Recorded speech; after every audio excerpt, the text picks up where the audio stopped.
Today's podcast is sponsored by no one. We don't need your help. No, that's not true, guys. Head on over to drdevotion.com, click on the Contact Us page, send me a form, and I will get back to you.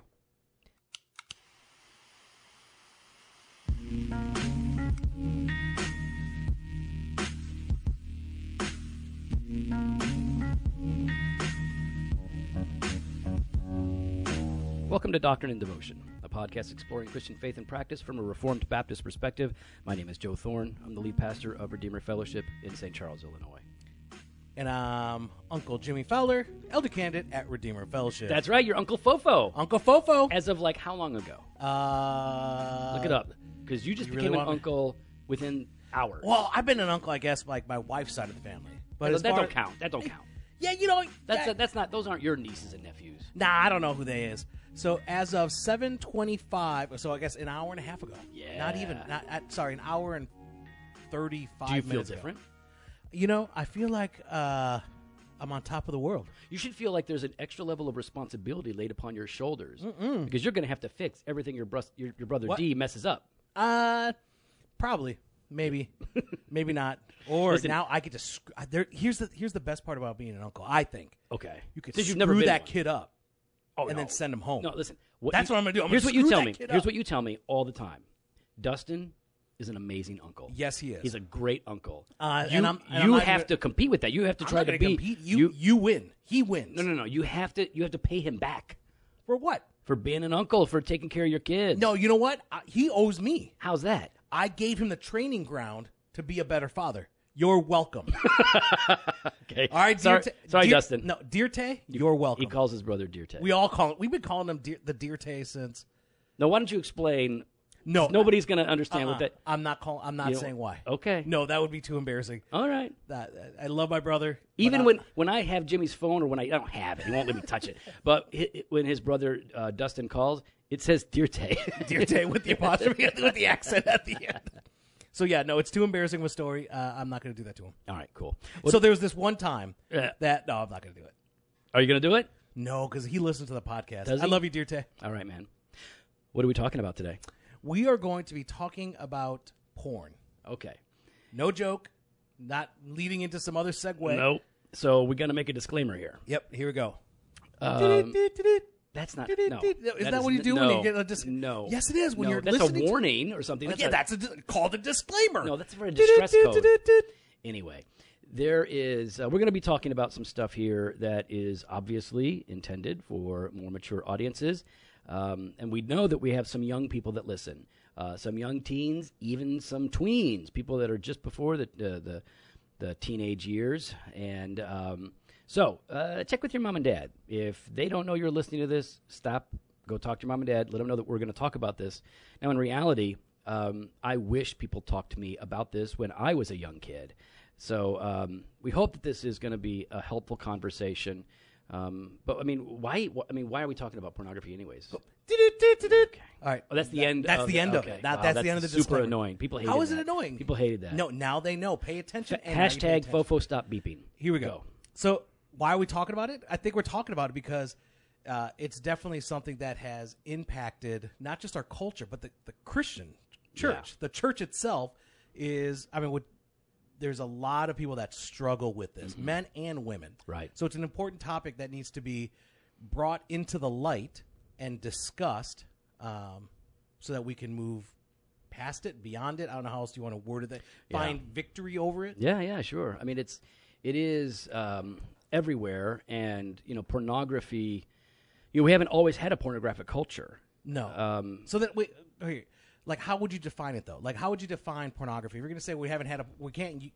Give us a definition. So a classic definition of pornography is that it is the representation in books, magazines, photographs, films, and other media of scenes of sexual behavior that are erotic or lewd and are designed to arouse sexual interest. So the way that I've said it to people is that it's any form of media or communication that seeks to arouse lust in the heart, sexual lust in the heart. And there's famous debates about what is pornography, and then more often, is pornography wrong, or are there different kinds of pornography?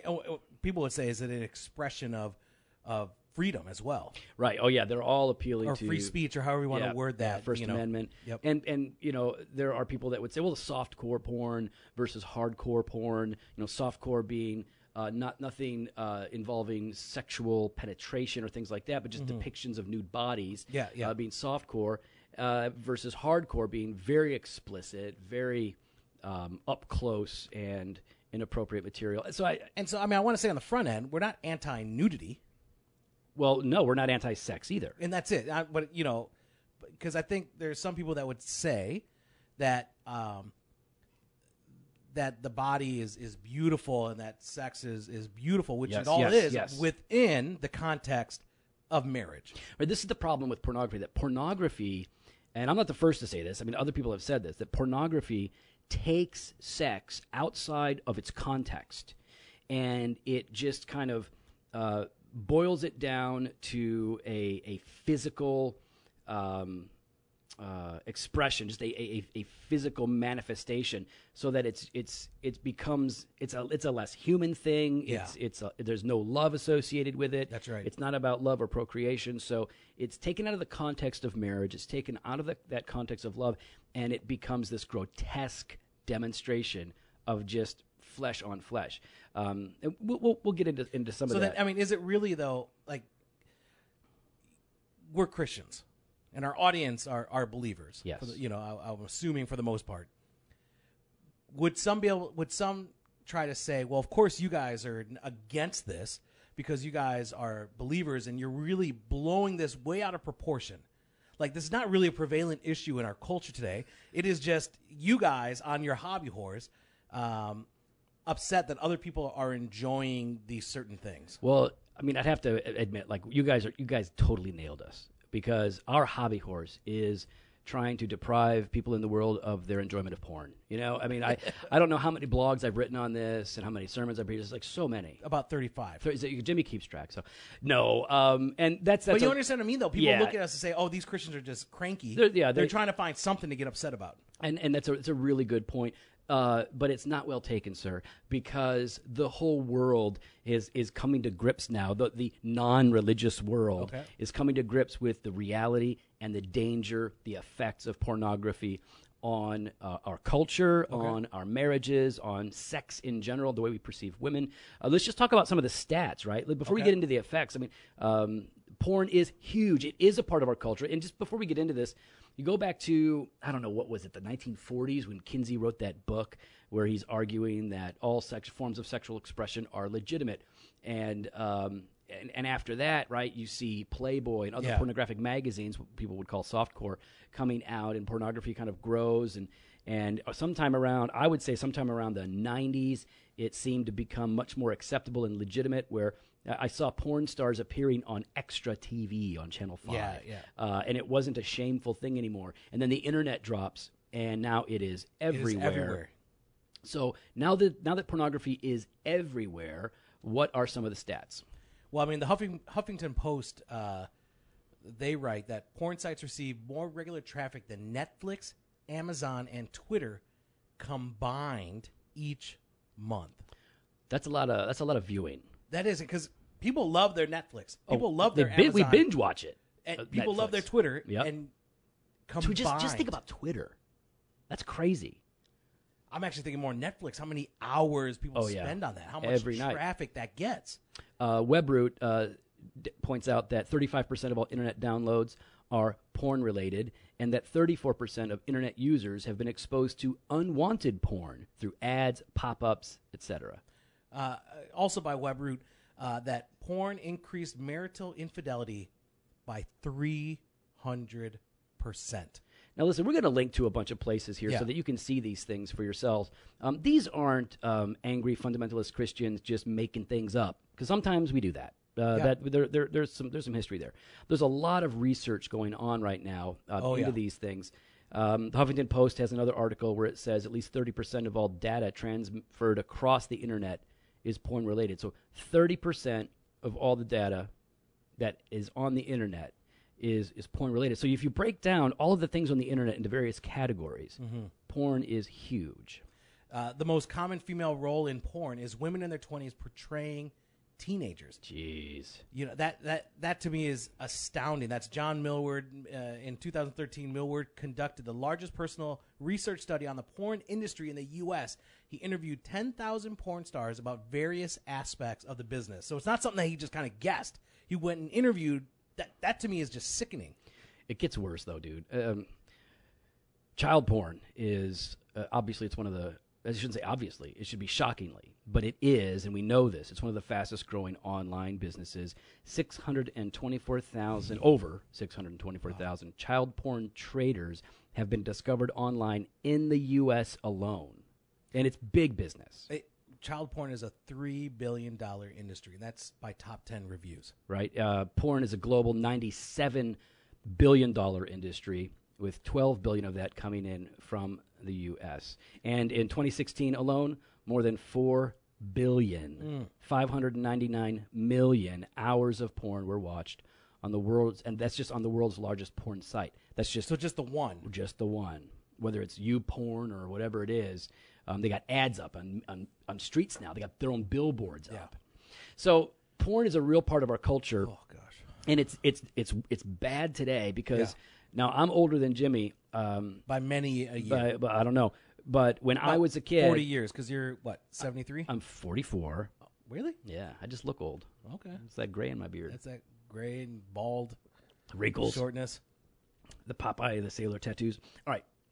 When I was a kid, there was no internet, and pornography was exclusively obtained through magazines or books or videos, VHS, and after VHS came out. So if I wanted to look at pornography, which I did, and I was exposed to hardcore pornography at a very young age, around 7. Before 7 years old. Before 7, I was looking at softcore pornography. Where we lived, we always just found these magazines. We'd be out in a field playing around in our neighborhood, like a lot that wasn't developed. And sure enough, somebody threw their old dirty magazine into the lot to get rid of it. They don't want to get busted with it. We would find it, and then we would all pass it around, share it, talk about it. And when I was 7, I had a friend whose father had, back then they were called Triple X, but these hardcore pornographic videos, and we started watching them. And it had, and I didn't know it at the time. I thought we were just having fun, but this had a serious negative impact on me, on my life, on my view, my understanding of sex. It had a real, and I still bear the scars personally of that early exposure and what it did to me, and what the consequences have been for me now is that, and we'll talk about this later, that I have to have a lot of safeguards in place to make sure that I don't relapse into those things. But let's talk about the effects. All right, because there are ways that it affected me, but in terms of the studies that are done, what are the effects of porn? Well, if you look at fightthenewdrug.org. It's a great website, lots of good information there. One, it talks about how it affects your heart, right? Why porn leaves you lonely. Okay. And it says here, the more pornography a person consumes, the harder it becomes for them to be aroused by a real person or a real relationship. As a result, many users start feeling like something's wrong with them. They don't know how to be turned on by a real person, much less form a deep personal connection with one. Right. And it affects your sex life as well. All the studies are showing that people that are exposing themselves to porn wind up having less sex with their partners, and in our case, we're talking about marriage. Marriage, yeah. And you would think, well, doesn't that get you going? Don't you want to have more sex? No, statistically, it leads to less sex with your partner and less satisfying sex. And for a lot of people, this is also from Fight the New Drug, the use of porn eclipses their sex life so that they have no drive. Pornography is associated with a decreased sex drive with your partner, with your wife. And I'm saying partner. I'm not suggesting that sex outside of marriage is okay. It's just all the literature that I've read on this speaks of it that way, so it's kind of stuck in my head when I say that. I'm speaking about sex, which is godly and glorifying and wonderful and enjoyable in the context of marriage between a man and a woman. It has this serious kind of impact. Pornography can have the impact of erectile dysfunction, and more, and much more. Yeah, I mean, and part of that as well is it can affect your family. Yeah. Right? Research has found that marriages in which one person has a porn problem or sexual compulsion are often plagued by less intimacy and sensitivity, as well as more anxiety, secrecy, isolation, and dysfunction in the relationship. And since many porn users end up losing their jobs as a result of looking at porn on a company computer, these marriages often end up with less financial security as well. Yeah. The damage that it is total. But like we're talking about, like the family itself, that it can affect every aspect of it. And I think there's a sense in which I think we know this. I think people know this because we hide it. Like we hide it to such a hard degree. Like we don't want to, we're going to use private browsing mode, or we're going to use a special browser so that there are no tracks, or we don't let people look at, we use a separate browser. We find ways to cover ourselves up. We don't want our people to know. And it's because it has a negative impact on family. It has a negative impact on spouses. What about the brain? All right, let's go to the brain here. And we're looking at Fight the New Drug. Fight the New Drug. These are the facts, how porn harms us in the brain, the heart, and how it harms the world. There's a bunch here. Why watching porn is an escalating behavior. Yep. How porn affects your sexual tastes. Let me read this one. Here it says, and this is not a Christian website or anything. This is a socially aware website that's promoting health, right? That's really what it is. Many porn users find themselves getting aroused by things that used to disgust them, or that go against what they think is morally right. And once they start watching extreme and dangerous sex acts, these porn users are being taught that those behaviors are more normal and common than they actually are. So pornography normalizes aberrant behavior. Yeah. It makes it exciting. It makes it desirable, interesting. And I've even heard former and ongoing porn actors and actresses talk about this, how what used to excite them naturally no longer does. They have to go to this nth degree now to have some kind of joy. It gets ramped up. Yeah, it gets really ramped up. So, yeah, I mean, if you have the opportunity, you need to check out the website, fightthenewdrug.org. They really break it down into 3 sections: the brain, the heart, and then how it also impacts the world itself. Like we were talking about with the global sex, the sex trade, and even this child porn. It's a huge industry. Listen, I know that there are some people that want to present themselves as porn actors and actresses who are saying, no, this is liberating. This is me. I'm making my own money. I'm doing my own thing. And that while that may be true, let's just assume that some of them are telling the truth, or all of them that speak and say that are telling the truth, but most aren't saying that.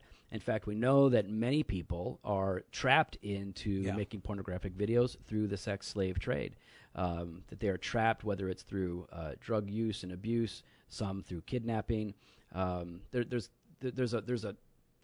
a big, violent, evil trade going on with human beings that we need to take a lot more notice of. And absolutely, because they're smiling in the video, and apparently these days there's a lot of porn that there isn't smiling. They want the tears. They want the agony.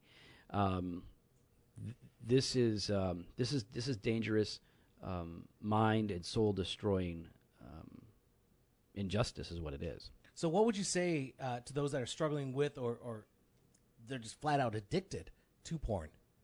Well, one of the things I would say is they should understand that while porn affects everyone negatively, whether they know it or not, for Christians it affects them a little bit differently on top of all of that.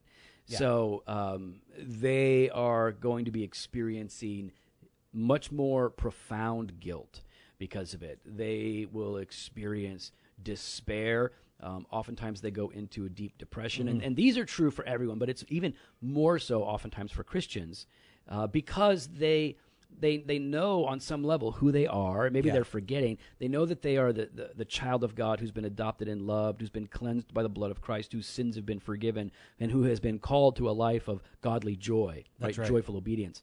But because of this secret, because of this thing that they're doing in the dark when nobody's around, not only does it afflict their hearts and their consciences, but it then almost restricts them from being honest and transparent with other people, which has a domino effect of consequences. So I would say to people I would say to Christians in particular, who are struggling with porn, if they're addicted to porn, one is you are not beyond help. You are not beyond change. You are not beyond freedom. That there are many, many people who have been completely controlled by pornography who have experienced freedom. And that is not an empty promise. If you go on to some of the websites that we're going to link to, there's testimonial after testimonial. But you could probably talk to people in your church. You could talk to us, guys that have struggled with porn over the years, and who have, by the grace of God, found a great degree of freedom. But I would say that you are not beyond rescue. You are not beyond being changed. And so that's a place to start. It's one of the things that I would say. What about you? From a pastoral perspective, trying to help somebody comes to you after a sermon, they go, I am completely wrecked by porn. I mean, I would reiterate what you're saying. You know, there's the grace of God, there's freedom in Christ, there's the fact that, I mean, he has atoned for our sins. I think also what I would be saying to those that are struggling is, whether you're Christian or non-Christian, I would be saying, get help, get that counseling, right? Find that support group where you can be transparent and honest with each other and yourself. You know, I think for some people there's a deception that goes on, whether you're Christian or non-Christian, right? To some level to some level, I think people believe that they can actually get the satisfaction that they're looking for in that. Right. And that needs to be broken, right? Whether it's a believer or a non-believer. You know, for a believer, we ought to know, and we often forget, that our satisfaction can be found only in Christ. But we look to these other things. That our satisfaction, that the pleasure that we're looking for is most beautifully experienced in marriage. Right. And so I think that's kind of one of those things, is be honest with yourself, be honest with others, and work through those things. All right, so you're getting into like some methods for overcoming it at that point. I guess so. Yeah, I guess good. I guess so. I just really want to hit with people that, and I guess in that, trying to say what I want to tell them is, you're not alone. Yeah. Like, you don't have to be in isolation. You don't have to hide this. You can, be. There's wisdom, right? Like I wouldn't. When I struggled, quite often, I think I shared it with my wife, but I didn't share everything. Like, I didn't share every single moment. Right. She knew of it, but I had other individuals that I talked to. What you talk to your wife about in terms of the specifics of these things oftentimes has to do with the nature of your wife and what she wants to know, what she needs to know, what she can handle, and so there's different strategies for dealing with that. Well, let's just talk in general about how people wind up quitting porn. Okay. Thousands and thousands of people quit porn; they walk away from it. Yeah, non-Christians and Christians. If non-Christians can do it, then Christians can definitely do it, because we have the power of the risen Christ and His Spirit in us.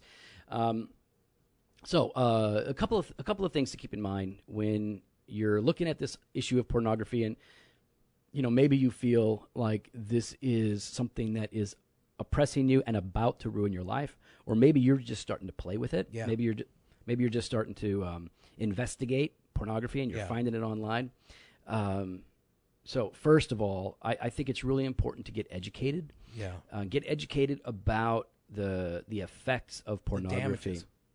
The stats. I mean, understand that, and this was one of the things that I experienced, because I was watching and getting and buying and trading porn for years, right? And it was just kind of a normal thing. And then I became a Christian when I was 18, and so I left porn alone. And then the internet came out, and suddenly it was everywhere. Right? It's right there. And so I'm a student at a Bible college, and it's just photos. There wasn't a lot of videos at the time, but photos were just a click away. And I found myself in a lot of trouble. And so let me just say that what I came to see later on down the road is that all of that exposure to pornography had warped the way I viewed sex, had warped the way that I viewed women. Not that I would treat women differently necessarily in the world, but what do I expect from my wife when it comes to sex? Yeah. Well, if you've been watching pornography, you think that that's normal. Now you're expecting that kind of performance. And it was things that, I talked to my wife about all of that when we were engaged, about my past and all of these things, and we were able to work through it. But in my mind, there was a lot of conflict. And so you've got to get educated on the damage that pornography does to you, your mind. I mean, there's a whole host of studies coming out now demonstrating how constant exposure to pornography actually changes the way your brain works, because it produces the same kind of dopamine that drugs will produce, so that you get this euphoria and there's an addictive quality to it. So get educated on the dangers of pornography. Get educated on the damage that pornography does to porn stars or porn actors and actresses. Start there. Like, just having the information and the facts is a help. Yeah, I mean, find accountability, right? Like, and that's what you were starting to talk about, right? Yeah, and I want to really kind of hit that is find those one or two people. Obviously, I'm just going to say it, of the same sex that you can turn to, that you can talk to. That, like, I'm in a group with some guys, and we will, share with each other, like, hey guys, we'll just send a quick text. Pray for me. Really struggling right now. And right. that's like the kind of that first step is putting it out there, because I know, for me, when I put that out there, I know they're going to ask me. Oh yeah. They're going to ask me in a few hours, hey brother, what's going on? But you could just lie. You could just say, like, hey, no, everything was fine. You could, I guess. You really could. But what does that mean? But what does that do for you, right? Like, what's the whole point of it then? You're starting to now unravel the nature of the relationship and the friendship itself, right? Exactly, because if you can't be honest with these individuals, then you can't really be honest then. Like, and there's no point. Then your relationship is just this lie. And then I think there's an arrogance there where, you guys can all be honest, but I don't need to be honest with you. I think it's a pride that's associated with that. Yeah. So I think find accountability, find those people that you can regularly talk to, that you trust, that they're not going to go share this with other people. These are friends that you can trust. These are friends that know you. They know you, and friends that may struggle with that as well. You know what I mean? Like, and so you can kind of work through those things together. But then further along is, I think, get help, get a counselor, get a mentor, someone that has gone before you, has experienced this temptation, and has experienced victory found in Christ. Yeah. And so really kind of press in. Because just accountability, if it's your friends who are having the same struggle, it can be good. It can also just turn into, I screwed up again. And no one's moving forward. So you don't want that, but you want good accountability. But you need more than just accountability. You need somebody to point you, and who's been there and can point you to the cross. Yeah, and can point you to the power only found in Christ, right? And so you need someone that has been there before, that's going to lead you and point you in the right direction, and who's going to be blunt with you and call you out on your crud. Right. Well, I'll get kind of practical here in a sense. A lot of the groups that are helping people quit pornography talk about rebooting and rewiring. Okay. So they talk about rebooting your brain, like when you reboot your computer, like you shut it down. And in fact, if it's like you can do it hardcore, and it just kind of puts everything back to its original settings or whatever. But rebooting your brain means that essentially that you cut out all contact with pornography, and in order to give your brain a break from all of those, from that exposure that produces the effects, you do a hard cut out. Now, that is that's kind of like, well, isn't that just quitting pornography? Well, no, this is the start. Yeah. If you eliminate pornography from your life but don't address heart issues, you're not going to have success. That's right. Because you'll just go back to it in time. This is a starting point, right? It's one of the starting points. So you cut it all out. That means if you can't handle having HBO, you need to get rid of HBO. Yep. If you can't handle having the internet, then you shouldn't have the internet. There's software out there that will block websites. There's accountability software. We'll be linking to all of these things. They're very, very helpful. When we have to help some guys who come to us who struggle with pornography.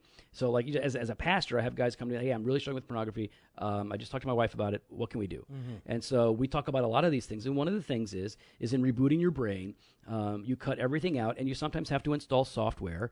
And we frequently do this. That's not the cure, but it's one way to begin to reboot your brain. That's right. So when I got married to my wife, and she was and is still the most beautiful woman I've ever known. And I mean that physically, spiritually, emotionally, personality. I find her so desirable. And yet, this was right as the internet was taking off. I was married in 97. And so we got a computer. We got a Gateway. Do you remember those? Yes, I remember that. Gateway computer. So we got a Gateway. And I could, if I was home alone, I turned it on, I found myself going to the wrong stuff. I found myself going to pornography. So I talked to Jen about it. I said, listen, I have to have it for school and research. So what I need you to do is put a password on it so that I can only use it when you're home. Mm. That way, if I got anything I need to do, I need to go to the library or something. Yep. But I don't want to. So I had to put restrictions on myself. Mm-hmm. So that's a part of it. Like rebooting your brain, cut out everything that you can. Yep. Be extreme about it in that sense. And I think, and if I could jump in there, if that's please. Okay. I know for myself was kind of telling myself, like, just get through this day. Because it got to the point where it was bad for me personally. Mm-hmm. Multiple times a day I would be gravitating towards that. Right. And so I would have to just tell myself, I just need to survive till 12. Yeah. I just need to survive till dinner. I just need to survive till I go to bed. And then the next day be like, that's day one. I just need to survive till 10. And I would just sit there and tell myself these things, trying to cut it out, trying to avoid talking to other men. But then also part of that rewire is, for me, there's just suggestion for others. Still use all those other software, use all these other things. But I would, when I felt that urge, would just grab the word. All right. Well, let's hang on a second. All right. Sorry. Am I getting ahead? I did reboot. I didn't do rewire. Oh, I thought you did reboot and then rewire. No. Rewiring is different than rebooting. All right. Keep going. So rewiring your brain is now beginning new habits and disciplines that are counteracting, working against the desires when you're being triggered, right? When you're struggling with lust, when these things are happening. Rewiring your brain is now learning to move yourself and find satisfaction and joy in the things that are true and pure and noble and whatnot. And so in rewiring, it's funny. It's not funny. It's interesting because a lot of people will say, like in the worldly studies that aren't Christian, they'll say, exercise. There's a lot of ways that you can experience these effects of dopamine and good things. So they're just looking at the brain as a machine, and all of that's good. So you can work out or go for a long walk, or they'll carbo load. They'll do all kinds of weird stuff. But the point is that, and as Christians, what I would say is rewiring your brain is essentially is really keeping your heart is what it is. And so you rewire your brain, or you keep your heart by what, right? It's that old John Flavel definition that you protect the soul from sin and maintain communion with God by the use of all holy means. So leverage the means of grace in your life, particularly in those moments where you are likely to be triggered or when you are being tempted. So I'm just being honest. When I wake up in the morning, I go to take a shower.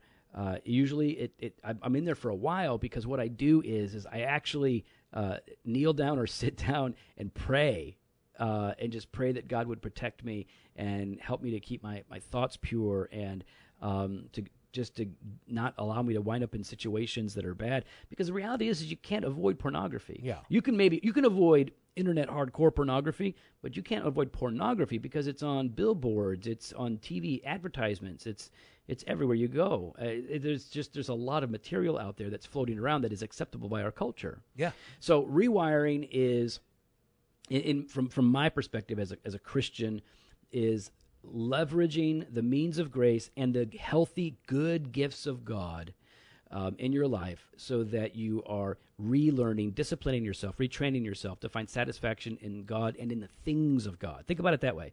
Like people say, like, well, okay, Jesus is supposed to be my satisfaction, but Jesus is not going to satisfy my desire for sex. You're right. He himself does not satisfy your desire for sex, but he is your greatest need, and he is your deepest satisfaction. And then with that, he has given you many other things in this world that are satisfying. So you enjoy all of the worldly goods that are lawful that you can enjoy by faith to the glory of God and him, and it will be enough. But this requires rewiring. And I think part of that rewiring is prayer, right? When those times come up, is spend time praying. Just go right to God. Just go right to him, and just be praying for strength, be praying for wisdom, praying for courage. Yeah. To reach out to someone for accountability. And you're big on this, like asking people to pray for you. Like what you asking said people earlier. to pray for me is I'll send a text and say, hey man, pray for me. Yeah. I'm struggling right now. I got these bad thoughts or whatever's going on. Man, pray for me. And I know they're praying for me, and I stop and pray, and there's this comfort in knowing that there's others that are praying for me, right? And that Christ is interceding on my behalf, right? And so just really press into prayer, and, cry out to God. I like the way that you put it, because when we pray, I think it was Thomas Watson, but one of the Puritans said, when you're praying, you're entreating God, but you are preaching to yourself. Preaching to yourself is one of the great ways that we do rewire our brain, because what we're doing is we are proclaiming the Word of God, the truths of God, to our own hearts and to our own lives. So just for example, when you're confronted with the powerful temptation of pornography, when you realize that, you know what, I am not strong enough on my own to overcome this, but who are you in Jesus Christ? You are a dead man who's been made alive. You're living now. You have the Spirit of God in you. You've been adopted into God's family. You've been transformed by his grace and power. And greater is he who is in you than he who is in the world. Who are you really? And what has God made you for? He's made you for that. He's made you for something better. So preaching to yourself on that level, or even, for example, preaching to yourself about who people are, not just who you are. So, like, think about those. This had a huge impact on me. When I was really struggling with pornography, it finally became clear to me, and I don't know how it became clear, but it somehow, maybe somebody said something, I don't know, but it finally became really clear to me what it meant to objectify women. Yep. Because I was like, how do you mean object? You treat me like a piece of meat. I never understood that when girls would say, like, they just treat me like a piece of meat. I'm like, well, I don't understand. And it took me a while to understand that when you objectify a woman or treat them like a piece of meat, what you are doing is treating them as something less than human. They become an object. They become something to use and then to discard. You don't view them as a person made in God's image. You don't view them as a person worthy of your protection. Instead, you see them as a thing that you can exploit and use for yourself. That truth was huge for me in pushing back against pornography. So there's praying, there's preaching, there's all of this stuff. And I think just having a battle-ready mentality. Right. And I know it's not easy. It's not easy, right? Like this understanding, like this is spiritual warfare. Mm-hmm. This is, you need to gird yourself. You need to be ready, because you're gonna come under attack. Oh yeah. I think sometimes we just try to avoid it and forget it, but I think we need. You think like, I've made it. I've made it, right? Like you. I've been free of it for 6 months now. 6 months, and that's something that I know we've discussed in the past, just about different, like Alcoholics Anonymous and things like that. Right. I know people that have gone through are are still in the program that would, after 30 years, still say, I am an alcoholic. I am a recovering alcoholic. That it's easy for them, for that first drink, to get right back into the swing of things. And I think it's the same thing with porn, is you need to be ready and guarded and be ready for the battle. And you fight these things with prayer. You fight these things by the word. You fight these things by the Spirit of God. And the community of God. And the community of God. Right. Right? Like you're not here, you're not taking care of this in isolation, but you band together to defeat it. Right. And let me say one thing here at the end. It's becoming more and more popular for Christians, bloggers, pastors to talk about pornography and the dangers, and many of them are doing so in a very smart way. I like this. We now have the scientific community on our side. That's right. It's no longer just this quote unquote puritanical group, which would be a misunderstanding of what the Puritans were, but that are just trying to oppress sexuality. That's not what it is. Pornography is dangerous and it is addictive, and so because there are some good pastors out there and some good preachers that have said some really stupid things about pornography. I just want to say one thing. If you are struggling with or are addicted to pornography, it's not because you're a wimp. And the answer is not being strong and manning up. If pastors are selling you that kind of garbage, they don't understand the nature of pornography. They don't understand the nature of sin. I also think they don't understand the grace of God. They absolutely don't. That is not godliness. That's manliness that they're preaching. That's right. I don't want any part of that. No. I did that. I want godliness. So it's not because you're a wimp and you need to be strong and you need to be a man. You have been lured, enticed, and trapped. And sure, there is weakness in you. You are weak, but we're all weak. The answer is not in you becoming a man and being strong. The answer is you finding the grace of God. Absolutely. In the word, in the means of grace, and in the church. This, and of course, there are practical things that you can do and everything that are going to help along the way. But what you want is the renewing of your mind. That's what you need. We need the renewing of our minds to overcome pornography. And ultimately, this is best achieved by the grace of God through his work of sanctification. So we want to encourage you in that way. We don't have all the answers. No. We're assaulted with porn every day, just like everybody else is. And we send each other texts, or we we talk do about struggles. We talk about it. I'll just say, since the moment I woke up, I'm still tempted to look at pornography, dude. I'm still tempted with that. Here's one thing. By the grace of God, and it is only by the grace of God, I've never been into a strip club. I was converted at 18, so I never went in. But I used to travel a lot alone on my own, going up and down 65 through Indiana, and Indiana doesn't have anything but strip clubs apparently. So I was always this pull, go in there, check it out, look it out, what's in the strip club. We got a bunch downtown.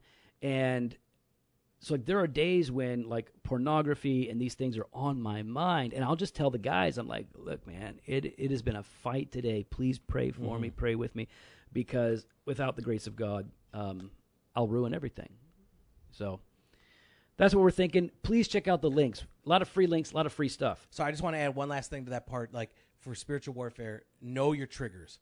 Yeah. Right? Know those things. Know if you haven't gotten enough sleep. Know if you've had a bad day. Know that if you've had this time of depression, right, or you're more susceptible. Right, exactly. To making that happen. It doesn't justify it. It's just a reality. It's I know, exactly. Well, here's something. Listen up, guys. This is a reality. I'm going to get real. When you have kids, technically when your wife has kids. Yeah, you didn't do anything. You didn't do anything.